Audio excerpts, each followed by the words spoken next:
In early April 1945, the Red Army approaching Berlin, the beeline from the Kustrin bridgehead on the Old River to the capital of Germany made 60 kilometers. But everyone, from the ordinary soldiers to the commanders, realized that it would not be easy to cross these miles.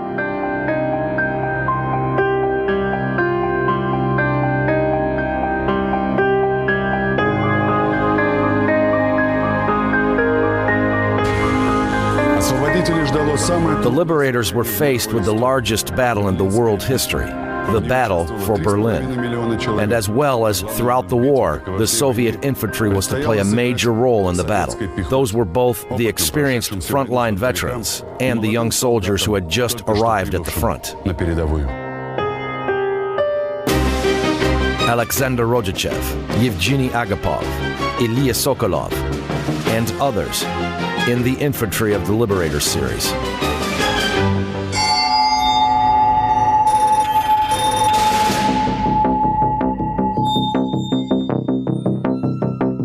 The field manual as of 1942 read, "The infantry fulfills the most difficult task, the close-in combat, chest to chest with the enemy. The decisive advance of the foot troops during the attack and their stubborn defense decide the fate of the battle. The fire and maneuvers and the close-in fighting are the main methods of operation for the infantry. All the efforts of the artillery and aviation, armor, sappers, and other troops were focused primarily on the support to the infantry units. The infantry was the first to stand in the way of the enemy, to organize the defense. It was the infantry who liberated the towns and villages, and therefore bore the main burden of the war." With the outbreak of war, the Soviet Union started the total mobilization. The first wave fell on summer 1941. They called up young men born in 1918 to 1923, except for the workers at the munition factories and the rural tractor and combine drivers.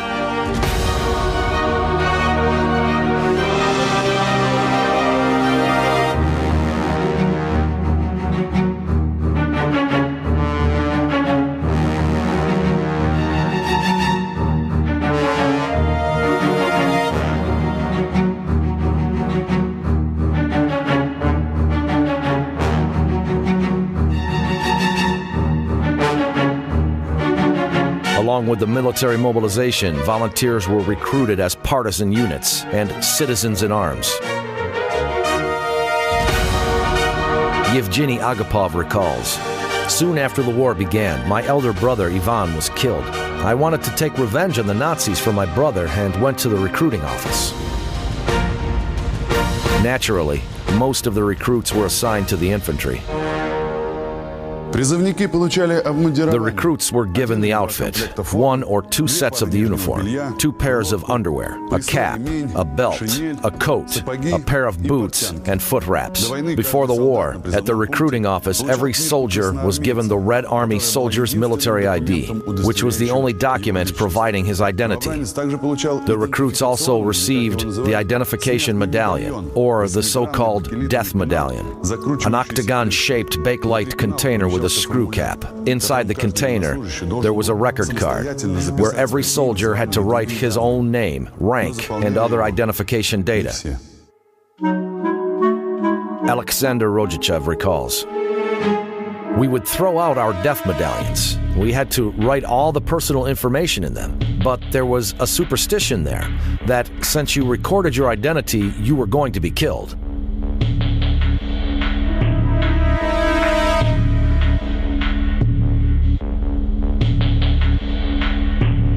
However, under Order N-171 in 1940, the Red Army soldiers' military IDs were abolished for the field troops. Thus, at the beginning of the war, practically all ordinary Red Army soldiers and junior commanders taking part in the battles had no identity documents with them. As a result, in 1941 to 1942, there were thousands of people armed and dressed in the Red Army uniform, but without IDs in the Soviet rear. Those were soldiers who simply had failed to keep up with their military units during the retreat and who had no chance to prove their identity. The German military intelligence quickly took the advantage of the situation. They sent hundreds of sabotage and espionage groups to the Soviet rear. The Germans did not have to bother even about the fake documents for them.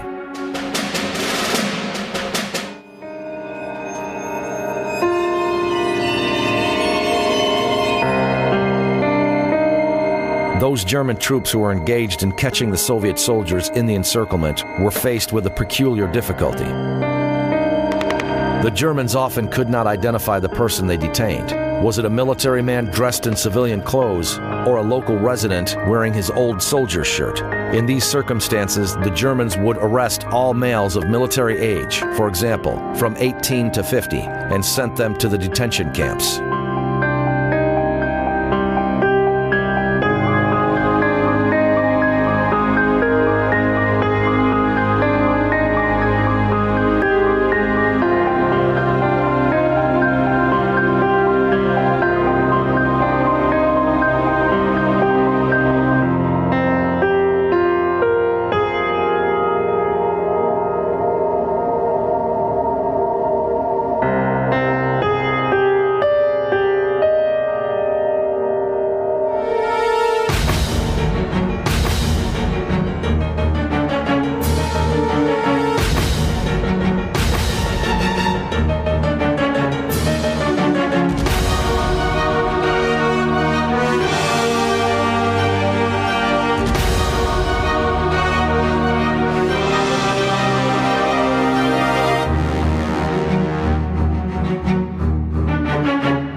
It was only in October 1941 that the Red Army Soldier's ID with a photo was reintroduced in all the Red Army units under Stalin's order. Still, many of the soldiers did not have it until the end of the summer of 1942. But the recruits received their military IDs. The document contained all the identity information about the soldier and the uniform. Wrapping one's feet with footcloths was the first skill a recruit had to master. From the very beginning of the war and till the victory day, the days-long marches were a part of the infantry's everyday life. With his feet wrapped in properly, the soldier would have corns, ulcers, and as a result, fail after a day or 2 days of march. Moreover, an infantryman had to carry his weapon, hand grenades, coat rolls, backpack, gas mask, helmet, small shovel, field pouch, and 3 or 4 pouches with ammunition.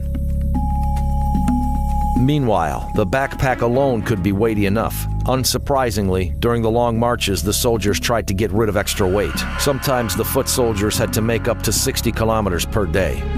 The senior lieutenant, Mikhail Lukhanov, recalls, "My old boots failed to survive the quick marshes and bad weather and began to fall apart. One of my soldiers took the boots off a killed soldier and gave them to me. They were blood-stained, but water can wash away anything." Many of the soldiers wore Jack's boots with puttees instead of knee-height tarpaulin boots. The puttees were taps of rough cloth, 3 meters long and 10 centimeters wide. The puttees overlapped the boots, wrapped the soldiers' legs with the trousers up to the knees, and were tied under the knees. This, of course, did not turn the Jack boots into knee-height tarpaulin boots, but still made them warmer and prevent them from leaking. The foot marches were an ordeal for the soldiers. The terrible fatigue made them fall asleep literally on foot. Sometimes a soldier would walk, holding his hand on the soldier of the one in front of him, or they would walk by threes. 2 soldiers armed the third one, who was walking asleep, and then they changed. Ivan Garstia recalls, "For me, the worst thing in the war is the attack and hand-to-hand fighting and the marches." Eventually, the spring of 1945 came. The soldiers were making the last marches of the war. The Red Army was approaching Berlin. By mid-April of 1945, the German army still had more than 200 divisions and brigades. Hitler hoped to prolong the war and to make separate peace with Great Britain and the United States. Meanwhile, Churchill, in defiance of the agreements between the Soviet Union, the United States, and Great Britain, suggested stealing a march on the Red Army and occupy Berlin.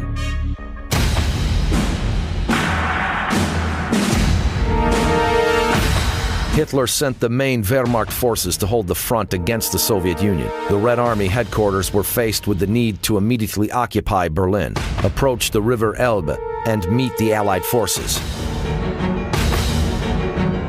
The plan of the Berlin operation provided for a simultaneous attack of the 1st Belarusian Front and the 1st Ukrainian Front forces in the morning of April 16, 1945. The 2nd Belarusian Front was to join the attack 4 days later. Marshal Georgy Zhukov. While preparing the attack, we were fully aware that the Germans were expecting our attack on Berlin.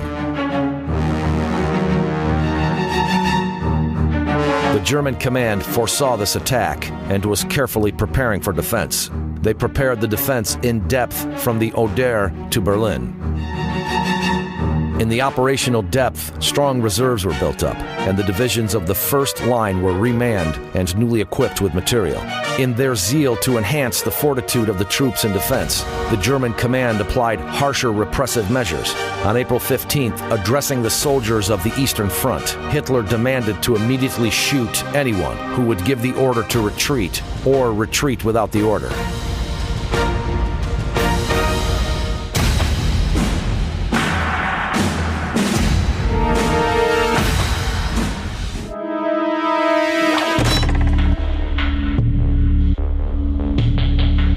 The Soviet command based their plans on the 4-year war experience and the good training of the troops. Even in 1941, it was rather an exception than the rule to send the soldiers to the front untrained.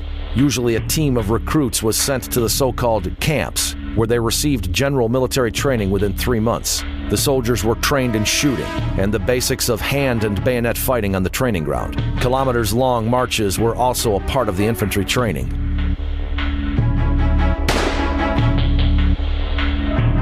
Ilya Sokolov recalls, "In addition to the daily training, they would alarm us almost every night and send to a quick march in full combat gear. You had to run 10 kilometers, dig a foxhole, and wait for the all-clear command. And then you had to run back."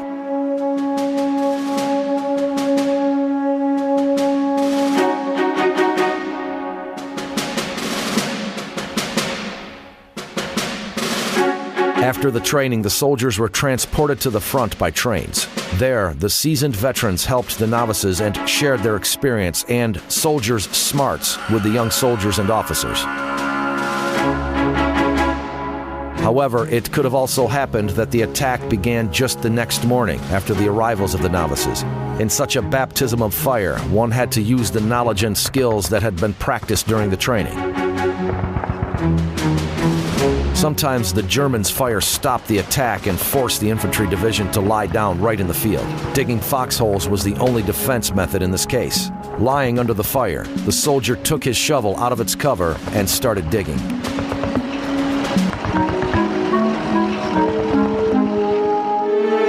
The small shovel is sometimes referred to as the sapper spade, but this is incorrect. Sapper spades are large entrenchment tools for field fortification. Those, together with pickaxes, were carried in the unit train and used mostly for defensive organization. But the small shovel was called the infantry shovel, and the soldier had to always carry it with him. The novice who threw it away, tried to get rid of the excess weight on the march, was in big trouble. The shovel could serve as a hatchet or a machete, but most importantly, under the enemy fire, to dig a shelter with the help of it was the only possible way to protect oneself from the enemy bullets. When entrenching, the soldier had first to make a pit for the prone firing position. He threw the ground in front of himself to make an earthen breastwork which protected him from the bullets. According to the military manual, an infantryman was to dig such a pit in 8 to 10 minutes. If the infantry had to hold the line, they first deepened the prone fire pits up to kneeling foxholes, and then up to standing foxholes. If they were holding the defensive line for a long period, the soldiers dug communication trenches to the adjacent foxholes. Thus, the foxholes connected by the communication trenches formed a trench for the whole fire unit. If the unit was standing on the defensive for a day or more, they developed the trench further. They arranged extra firing tables for the machine guns. They made a 30 to 50 meter long communication trench to the rear and dug a 2 to 2.5 meter deep slit trench where soldiers hid during the artillery shelling or air attacks. The positions were being fortified day and night. Both the result of the battle and the very life of the soldier depended on this work. A dugout with the emergency exit was made as a splinter-proof shelter for the soldiers. Niches were made in the walls of the foxholes and communication trenches to store the ammunition and grenades. Often the soldiers slept in these niches themselves. Drains and drainage wells were dug in the trenches for the rain and meltwater. Latrines were arranged in the rear. The communication trenches connected the trench with the neighboring units' trenches. Thus, small foxholes turned into a whole trench line. The battalion kitchen was placed several hundred meters away from the front line. Hot meals were prepared 3 times a day. Breakfast at 05 to 0600 a.m., lunch at 12 to 1400, and dinner at 20 to 2100. The meals were delivered in thermoses, but the situation did not always allow doing it. That is why before the dawn the soldiers received dry rations for the whole day: bacon or cooked meat, canned food, bread. Alexander Rojichev recalls, "The food was good, but it was very rarely delivered to the front line. We could have advanced too far, or we were under fire, and the field kitchen was simply unable to reach us. Sometimes our sergeant crawled up to us and said, 'Soldiers, lunch.' But the peas and meat soup in the thermos was frozen. You could not even stick the spoon in it. We ate it cold." Food was considered the most valuable trophy and often made up for the provisioning failures. Also, the veterans with pleasure recollect the American canned goods, jokingly dubbed the Western Front. The vodka rations, 100 grams per person per day, were only given to the soldiers on the front line and in the cold seasons. Out of the front, the units received vodka only on the national holidays. Sometimes those eager to have a drink added the alcohol trophies or the local home distillated vodka to the assigned rations. However, the distribution of liquor in the Army was regulated very strictly.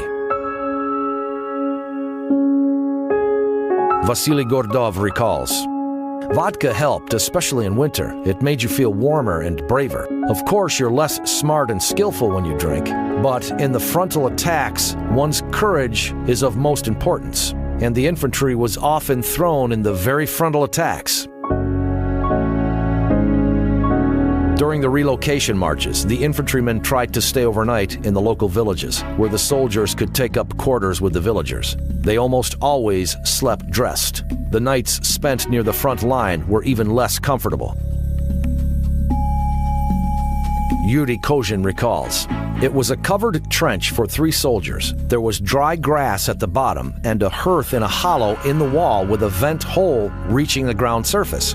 The tubes of artillery gunpowder served us as a fuel. We were burning them until feeling junk because of the powder gases.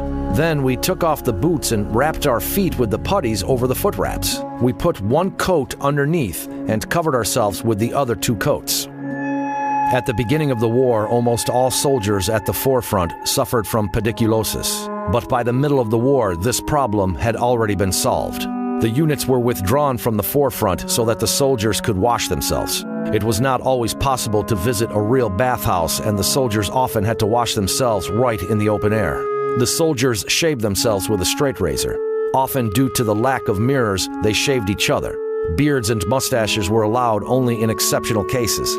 Brushing one's teeth or washing one's hands before meals was practically unavailable for the soldiers. One soldier received 150 grams of soap per month, but tooth powder was not included in the ration. It could have been bought in the commissary stores, but they rarely appeared in the forefront areas.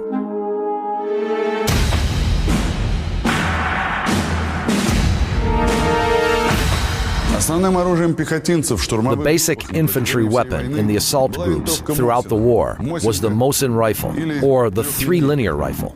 It was a magazine rifle, a 5-shooter with bolt action, and it was respected among the infantrymen for being reliable and easy to maintain. The infantrymen would even prefer the 3-linear rifle to the more modern models of rifles.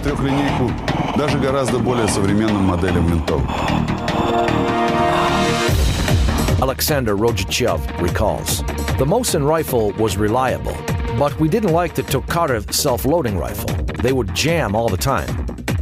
The 3-linear rifle virtually never broke down. There was nothing to break in it. Moreover, it could be easily assembled and disassembled, and the young soldiers easily learned to handle the Mosin rifle. Due to the geometry of its parts, the dirt which got inside the rifle mechanism with the movements of the bolt was thrown outside or to the trigger slacks. If the bolt was completely covered with sand and would not close anymore, it was enough to just wipe the weapon with whatever wiper, having removed the bolt and the magazine feeder. Even without being cleaned, the 3-linear rifle could have been used quite long in the forefront conditions. Alexander Azemsha, the second commander of the Rifle Battalion, recalls, "We were moving along the main ridge of the Carpathian Mountains. The automatic weapons would fail because of sand and water. Only the Russian 3-linear rifle proved faultless. With its easy maintenance, Mosinka exceeded even the basic weapon of the German infantrymen, the Mosser 98K carbine, although in general they were about equal. However, some soldiers felt the 3-linear rifle to be handier and better balanced, and therefore more convenient." Besides, the Mosin rifle, with the bayonet fixed on it, became an indispensable weapon for the infantrymen in hand-to-hand fighting. In the 1930s, the Soviet Union enjoyed the huge popularity of the Voroshilovsky Strelak, Voroshilov-like shooter movement. Many young boys and girls learned the basics of the sniper training, but they were not taught the tactics and handling of the optical sight. From the earliest days of the war, the emergency marksmanship training began, and the trainee snipers were using mostly the 3-linear Mosin rifle. The only drawback of Mosinka in the sniper's version was the unavailability of magazine loading. The sniper had to insert cartridges one by one. By the end of the war, the importance of the automatic weapons, submachine guns, and machine guns had increased. According to the pre-war Red Army standards, the density of the defensive fire should have made 5 bullets per 1 minute per 1 meter of the front line. But in July of 1941, the average fire density of the Soviet infantry did not exceed 2.5 bullets per meter. With every passing month of the war, this figure grew, and in December of 1944, the density of the fire made at times up to 10 bullets per minute per meter of the front line. But in 1941, the average number of submachine guns and machine guns in the German infantry division exceeded that of the Soviet division 3 times, and only by the beginning of 1943, these rates became approximately equal. On the eve of the Battle for Berlin, the correlation was different. The Soviet rifle divisions had almost twice as many automatic weapons as a similar German unit.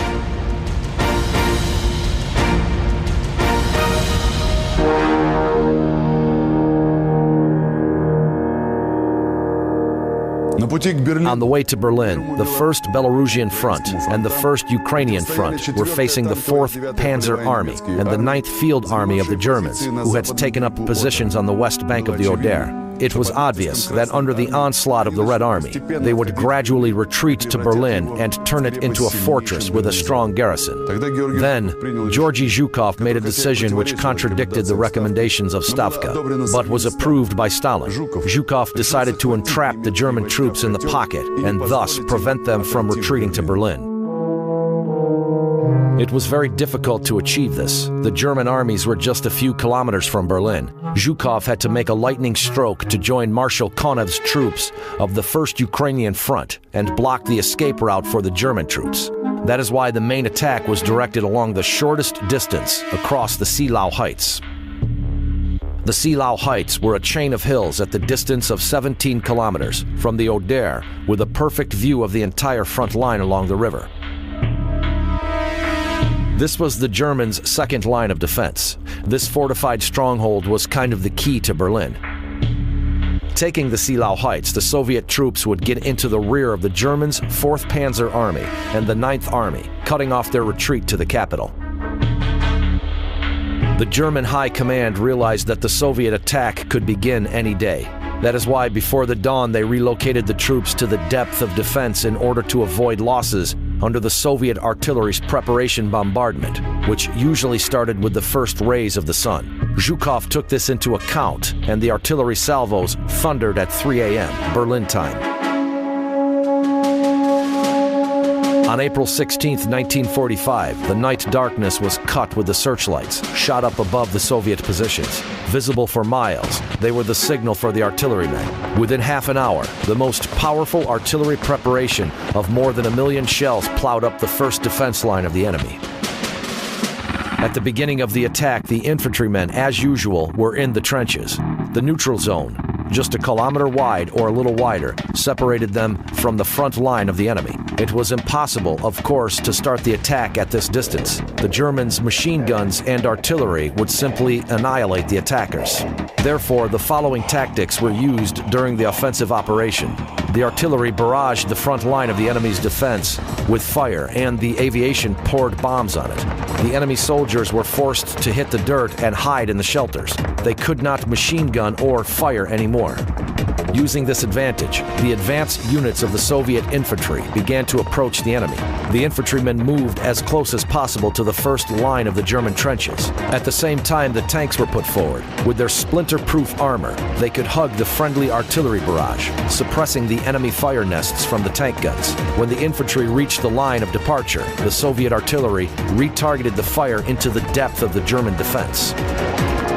Now the shells were pouring over the second line of German trenches. It was as if the attacking troops were led by the artillery fire. At this very moment, the infantry stood up and attacked. On the commander's signal, the soldiers rushed forward. They had to move quickly before the dazed enemy opened the return fire. The slightest delay deprived the infantry of all the benefits gained by the artillery barrage and caused useless losses. The vanguard units, almost without stops, crossed the first line of the German trenches and rushed forward. They had to attack the second line of the defense. The tanks rushed forward, clearing the way for the infantry.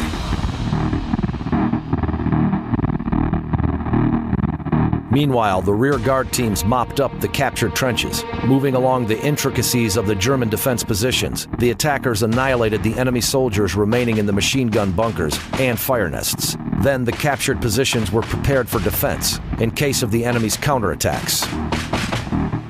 Having captured the second line of the German trenches, the infantry vanguard improvised a defense. They knew that behind them, in the rear, there were fortified positions already. After being reinforced, the infantry moved forward as far as the situation permitted it, expanding the offensive on the right and left flanks. Yevgeny Besanov recalls, "The challenge for the platoon commander here was not to let the soldiers hit the dirt, so I had to run forward shouting, 'Go!' As a rule, the enemies ran away, and we dropped flat in their trenches, hardly breathing, or continued the pursuit if we were able to." During the first half an hour of the Soviet attack on the Seelau Heights, there was no return fire from the German side, but soon the streams and canals blocked the attackers' advance. The tanks and mobile guns started lagging behind the infantry. At the dawn, the enemy guns and mortars revived and started firing at the Soviet troops moving along the roads. At the same time, the best German units withdrawn from the defense of Berlin were moving closer to the Seelau Heights. Nikolai Safonov recalls, "We attacked the Seelau Heights, and it was something terrible. Out of 120 soldiers in our company, only about 20 people survived. The veterans would say that it was even worse there than it had been in Stalingrad." The Seelau Heights were captured within just 2 days. Zhukov managed to pocket the German army of 200,000 men and to defeat it. The Battle of the Seelau Heights was a costly one for the Red Army. It cost thousands of deaths and thousands of injuries of varying severity. But the defeat of main forces of the Wehrmacht's 9th Army prevented even higher losses that the Soviet troops could have suffered when storming Berlin.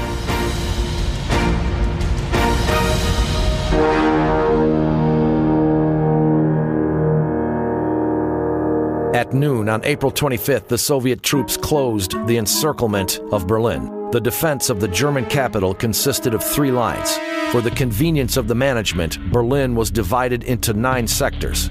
The outer or the perimeter defense line surrounded the city along the highway at 15 to 18 miles from the center. The network of fixed positions arranged in a checkboard pattern was reinforced by the abundant natural obstacles found in the vicinity of Berlin: the lakes, rivers, ponds, and dense field woodlands. The second, middle defense perimeter, was stretched along the Spree River and the Teltow Canal. Most of the bridges across the river and the canal had been undermined. The third, inner defense line of the powerful permanent fire nests surrounded the government offices in the city center. All the buildings were prepared for defense against the all-around fire. The premises on the upper floors were occupied with machine guns, submachine gunners, and the groups armed with Faustpatrons. Behind each house, they had dug trenches for the anti-tank guns and had dug in the tanks and trench mortars. The streets were barricaded. However, due to the defeat of the main Germans' forces on the Seelau Heights, in the capital was defended by the garrison of 100,000 men and 60 tanks. Only a half of the garrison was manned with the regular army soldiers and officers, but the Germans fought desperately for their capital. Siegfried Knapp recalls, "It was clear from the beginning that we did not have any chance, but we stalled for time waiting for the Western troops to get to Berlin.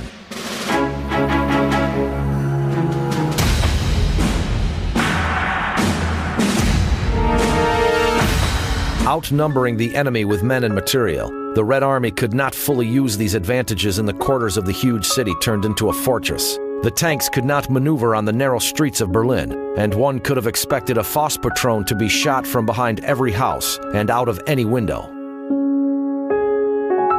In this situation, during the street battles, they applied the tactics of the assault groups which had proved effective in Stalingrad. The rifle company was reinforced with 2 to 3 tanks, a mobile gun, a demining unit, wiremen, and artillerymen. Mikhail Katukov, commander of the 1st Guards Tank Army.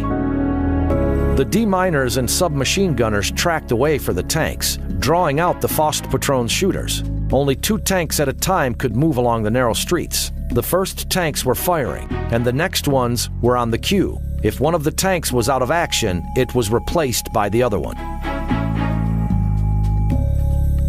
The German infantrymen armed with Faustpatrons were particularly dangerous in the city.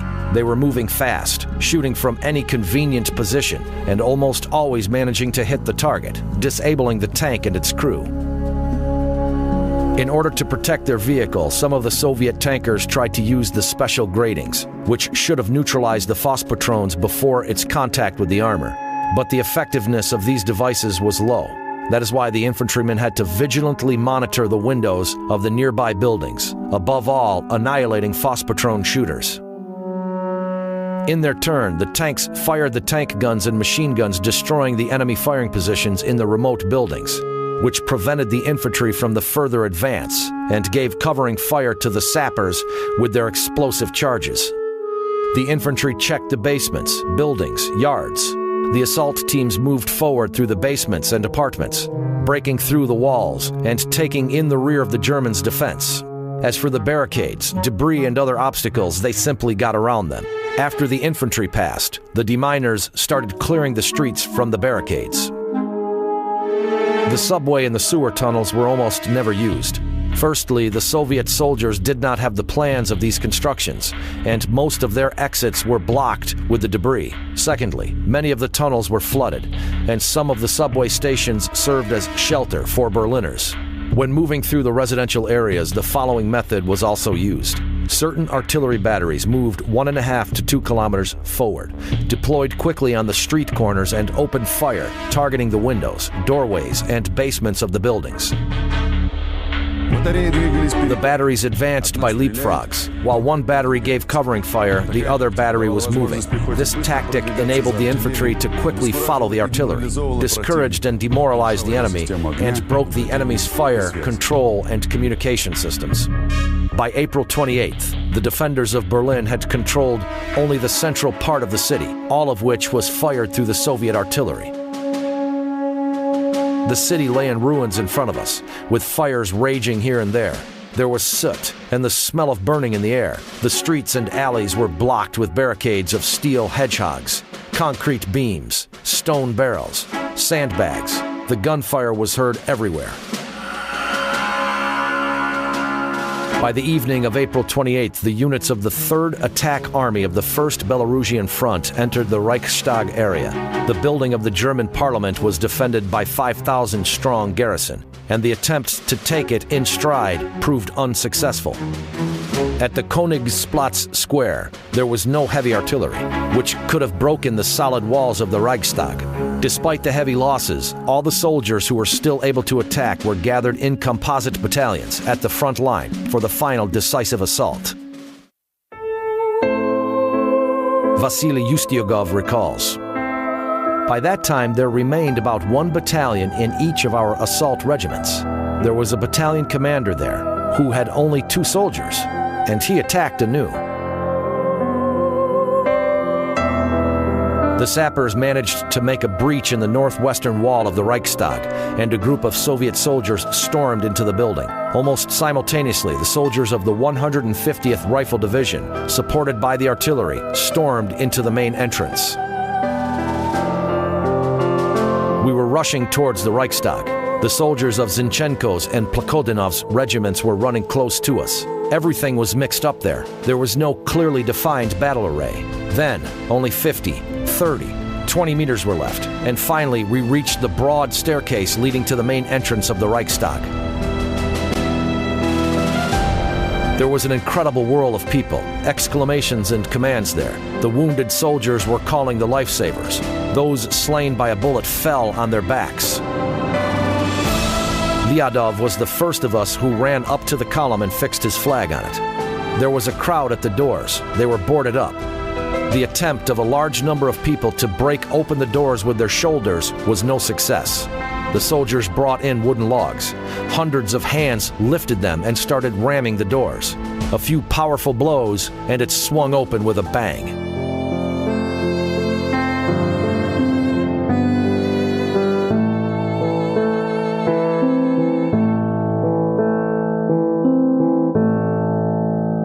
The infantry was moving inside the Reichstag from one floor to the next. Every soldier had a red flag or a piece of red cloth with him. The soldiers hang them out the windows to indicate the floor which had been already captured for the Soviet artillery.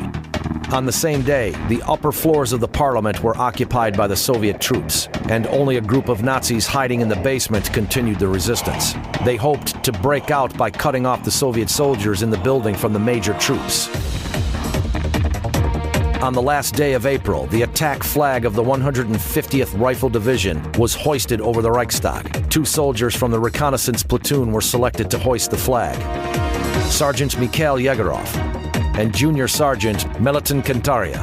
During the battle for the Reichstag, they were moving to the upper floors together with the infantrymen. The entire second floor was cleared. Yegorov and Kantaria, covered by the group of Alexei Berest, were breaking through to the upper floors. Suddenly, a whole stone staircase broke and fell down, but there was no long delay. "I'll be right back," Kantaria shouted and rushed somewhere down. He soon appeared with a wooden ladder, and the men went on climbing up stubbornly. Finally, they were on the roof. The reconnaissance officers came up to the tremendous horsemen. In front of them, there were buildings wrapped up with the smoky twilight. There were suddenly flashes all around. The shell splinters were knocking against the roof. Where were they to fix the flag?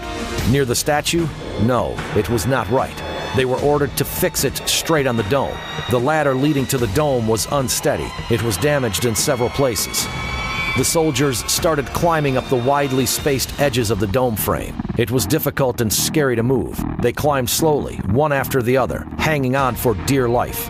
Finally, the reconnaissance men reached the top platform. They tightened the banner against the metal bar with the belt and climbed down the same way. Commander of the 150th Division, Major General Vasily Shatilov. When Yegorov and Kantaria appeared before the battalion commander, Nustroyev, the watch showed 10 minutes to 11 p.m., and 5 minutes later, the regiment commander, Zinchenko, solemnly informed me by telephone, "Comrade General, the banner of the Military Council was fixed on the dome of the Reichstag at 21:50 Moscow time."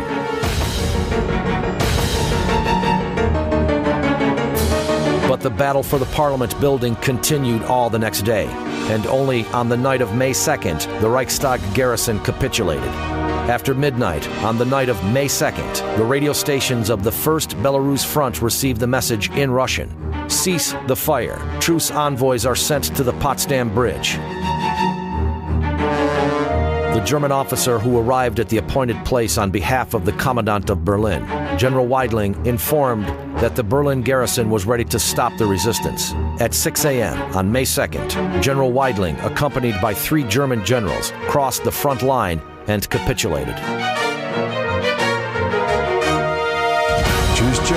An hour later, at the headquarters of the 8th Guards Army, he wrote the order for capitulation. The order was copied, and the German units defending the center of Berlin were informed about it through loudspeakers and by radio. Gradually, the resistance in the city stopped.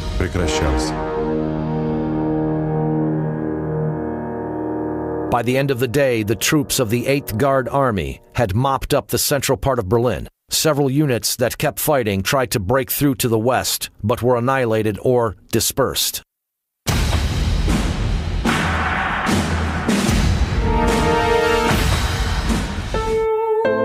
The Supreme Military Order of Victory was instituted in 1943. It was awarded to the military commanders of the highest level. In total, during the Great Patriotic War, there were 16 holders of this order.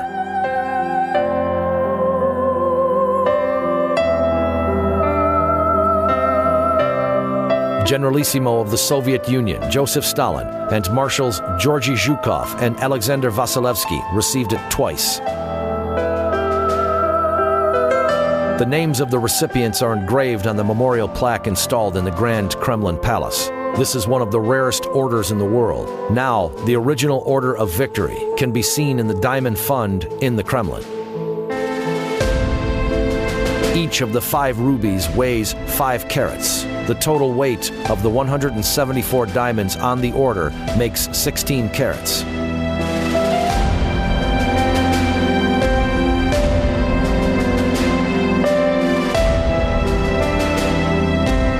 After the capitulation of Berlin and the loss of the vital parts of the country, Germany completely lost the opportunity to continue organized resistance. It took the Red Army less than a month to have broken the Oder-Neisse defensive line, penetrating through the numerous natural obstacles fortified by the enemy at the front of 400 kilometers, and to have approached Berlin. The 10 days of the bloody fighting ended with the defeat of the Nazi grouping in the capital of Germany. The processions of prisoners, headed by the officers and generals, were moving gloomily along the streets of the capital in defeat. The Wehrmacht's Eastern campaign ended not with the parade in Moscow the Nazis had been screaming about to the whole world, but with their complete defeat and the surrender of Berlin. Building on the offensive, the Soviet troops reached the Elbe, where they allied with the US and British troops. It was less than a week to the victory day. The battles on the following days were actually the agony of the already defeated Germany. It was the last month of the spring, of the main spring, the spring of victories.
It was only in October 1941 that the Red Army Soldier's ID with a photo was reintroduced in all the Red Army units under Stalin's order. Still, many of the soldiers did not have it until the end of the summer of 1942. But the recruits received their military IDs. The document contained all the identity information about the soldier and the uniform. Wrapping one's feet with footcloths was the first skill a recruit had to master. From the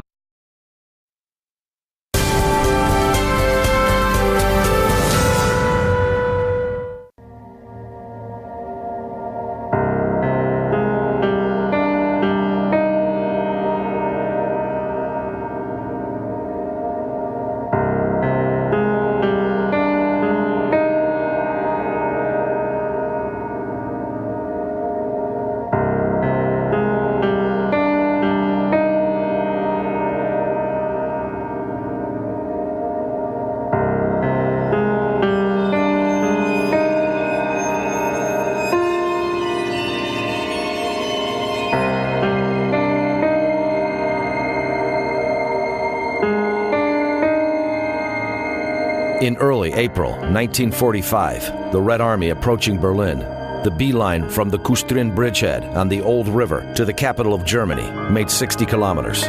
But everyone, from the ordinary soldiers to the commanders, realized that it would not be easy to cross these miles.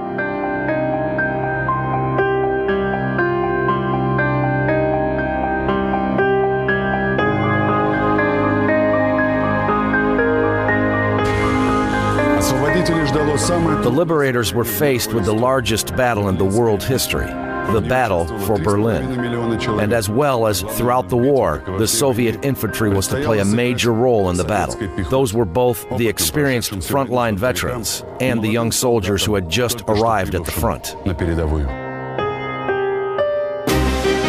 Alexander Rodyachev, Yevgeny Agapov, Ilya Sokolov, and others in the infantry of the Liberators series.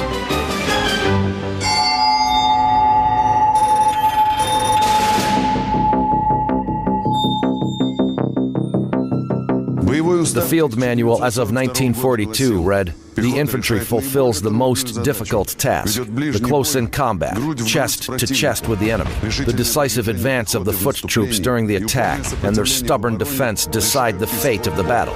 The fire and maneuvers and the close-in fighting are the main methods of operation for the infantry.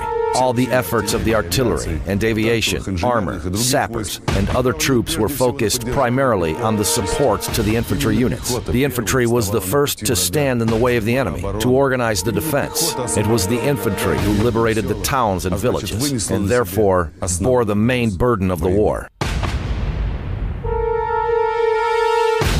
With the outbreak of war, the Soviet Union started the total mobilization. The first wave fell on summer 1941. They called up young men born in 1918 to 1923, except for the workers at the munition factories and the rural tractor and combine drivers.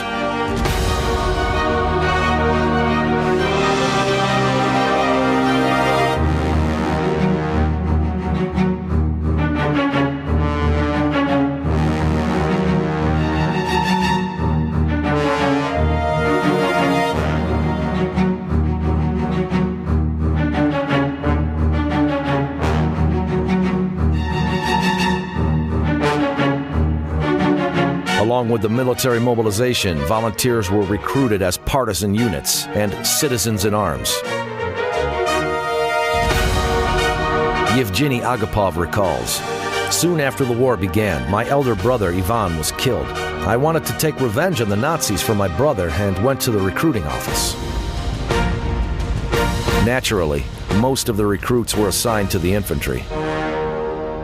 The recruits were given the outfit, one or two sets of the uniform, two pairs of underwear, a cap, a belt, a coat, a pair of boots, and foot wraps. Before the war, at the recruiting office, every soldier was given the Red Army Soldier's military ID, which was the only document providing his identity. The recruits also received the identification medallion, or the so-called death medallion, an octagon-shaped bakelite container with with a screw cap. Inside the container, there was a record card where every soldier had to write his own name, rank, and other identification data. Alexander Rojichev recalls, "We would throw out our death medallions. We had to write all the personal information in them, but there was a superstition there that since you recorded your identity, you were going to be killed."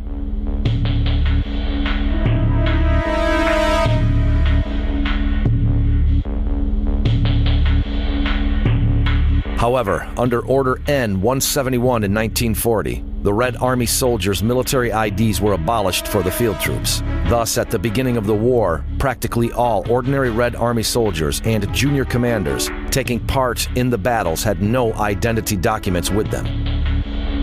As a result, in 1941 to 1942, there were thousands of people armed and dressed in the Red Army uniform, but without IDs in the Soviet rear. Those were soldiers who simply had failed to keep up with their military units during the retreat and who had no chance to prove their identity. The German military intelligence quickly took the advantage of the situation. They sent hundreds of sabotage and espionage groups to the Soviet rear. The Germans did not have to bother even about the fake documents for them.